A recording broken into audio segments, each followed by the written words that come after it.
Hello, my name is Jen Regal. I am a naturopathic doctor that specializes in fertility and oncofertility, which is the intersection of the fields of oncology and fertility. Today I am going to be talking about the process of embryo freezing or embryo banking. If you're wondering about the specifics of the male and female side of embryo freezing, so the retrieval of the egg and of the sperm, I do have videos separately on that, and those are discussed somewhere else.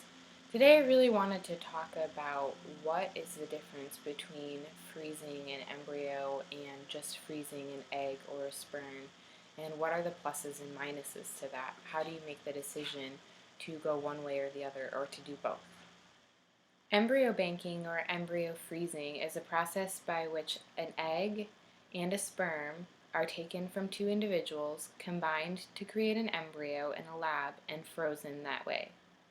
This is a process that cannot be reversed, and so it is one that is best reserved for couples who are in a committed relationship and know that they will want to become pregnant together down the road. There are some advantages to this process.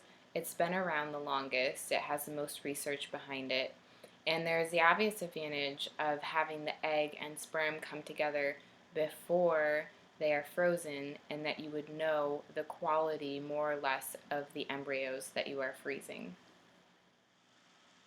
There are some challenges that come with freezing embryos instead of freezing eggs and sperm separately. The most common scenario that we look at is this. You are 5 years down the line.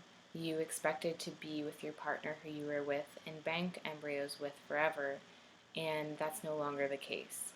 Whether that be because one of the partners passed away or because you're no longer together with that person, there are some challenges then that come if all of someone's viable eggs or viable sperm are in the form of an embryo with this other person already.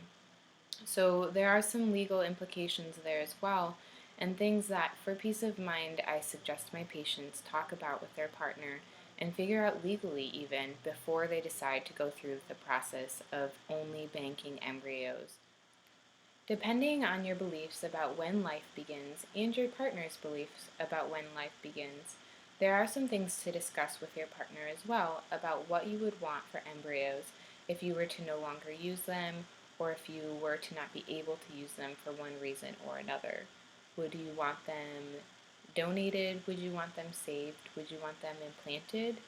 There are a lot of different ways to handle that situation, but it is something that needs to be talked about beforehand.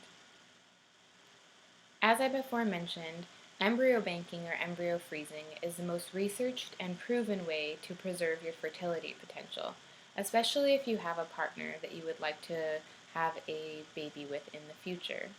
However, there are some very specific considerations, as we talked about, to think about, talk to your partner about, talk to your doctor about, talk to your lawyer about, so that everyone's interests can be protected in the future.